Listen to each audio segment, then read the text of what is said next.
নদীর জল হঠাৎ করেই কালো হয়ে গেছে আর আকাশ ছিল রক্তিমাভ। এখানে এসে কালনাগের মনে এক অদ্ভুত ভয় কাজ করতে শুরু করলো।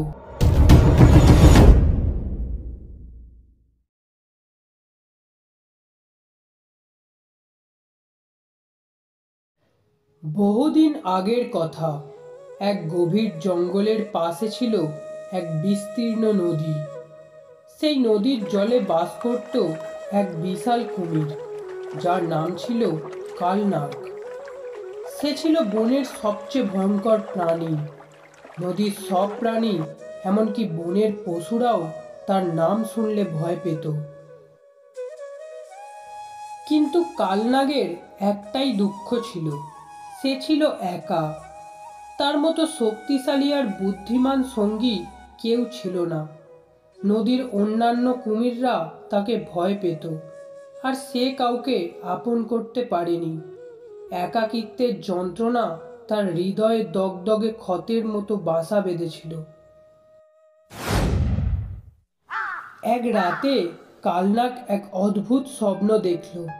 সে দেখল এক গোলাপি রঙের কুমির রানী নদীর নিচে এক গুপ্ত রাজ্যে বসে আছে।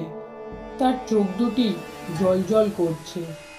কুমির রানী তার দিকে তাকিয়ে মিষ্টি হেসে বলল, কালনাগ, তুমি এত বছর একা আছো, কিন্তু আর নয়। যদি তুমি সত্যিকারের ভালোবাসা খুঁজে পাও, তবে আমাকেও খুঁজে পাবে। কালনাগ ঘুম থেকে জেগে উঠল। তার মন জুড়ে এক অদ্ভুত অনুভূতি খেলা করছিল। সত্যিই কি কোথাও এমন কোনো কুমির আছে? যদি থাকে, তবে তাকে পেতে হলে কি করতে হবে? পরদিন সকালেই কালনাগ যাত্রা শুরু করে দিল। সে নদী ছাড়িয়ে পাহাড়, পাহাড় ছাড়িয়ে ঝর্ণা, ঝর্ণা ছাড়িয়ে গভীর জঙ্গলের মধ্যে দিয়ে চলতে লাগলো। পথে পথে সে অনেক বিপদের মোকাবিলাও করল। তার একটাই লক্ষ্য ছিল, সেই গোলাপি কুমিরকে খুঁজে পাওয়া।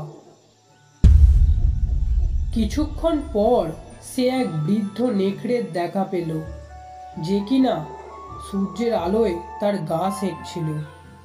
কালনাগ তার কাছে গিয়ে জিজ্ঞাসা করল, বৃদ্ধ নেকড়ে, আমি এক গোলাপি রঙের কুমিরের খোঁজ করছি। তুমি কি জানো সে কোথায় থাকে? আমি তার কথা শুনেছি। সে থাকে নদীর শেষ প্রান্তে, যেখানে জল আর আকাশ মিশে গেছে। কিন্তু সেখানে পৌঁছানো সহজ নয়, অনেক বাধা আছে, এবং সবচেয়ে বড় বাধা হলো নিজেকে জয় করা। কালনাগ এই কথার অর্থ বুঝতে পারল না, তবে সে ধৈর্য ধরে যাত্রা চালিয়ে গেল। অনেক পথ পেরিয়ে সে এক রহস্যময় জায়গায় পৌঁছল। নদীর জল হঠাৎ করেই কালো হয়ে গেছে আর আকাশ ছিল রক্তিমাভ। এখানে এসে কালনাগের মনে এক অদ্ভুত ভয় কাজ করতে শুরু করলো। মনে হলো, যদি সে আরেকটি ভুল করে, তবে সব এখানেই শেষ হয়ে যাবে। ঠিক তখনই নদীর নিচ থেকে উঠল এক বিশাল ছায়াময় কুমির। তাকে দেখে কালনাগ বলল, তুমি কে?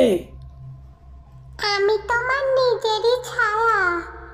যদি তুমি সত্যিকারের ভালোবাসা পেতে চাও, তবে তোমাকে নিজের ভয়, অহংকার আর লোভকে জয় করতে হবে। এই তিনটি জিনিস তোমার হৃদয়ে বাস করে। তুমি কি প্রস্তুত? কালনাগ বুঝতে পারল, এটি সেই পরীক্ষা যার কথা বৃদ্ধ নেকড়ে বলেছিল। সে তার সমস্ত শক্তি দিয়ে নিজেকে জয় করার চেষ্টা করল।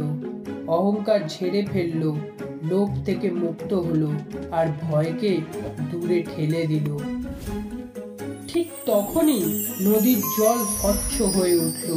কালো মেঘ সরে গিয়ে সূর্যের আলো নদীর নিচে প্রবেশ করলো, আর সেখানে সে দেখলো সেই গোলাপি রঙের কুমির রানীকে।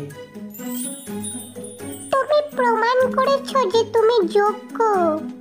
ভালোবাসা মানে শুধু শক্তি নয়, বরং বিনয়, ধৈর্য আর আত্মজয়। এসো কালনাগ, এবার আর একা থাকতে হবে না তোমাকে।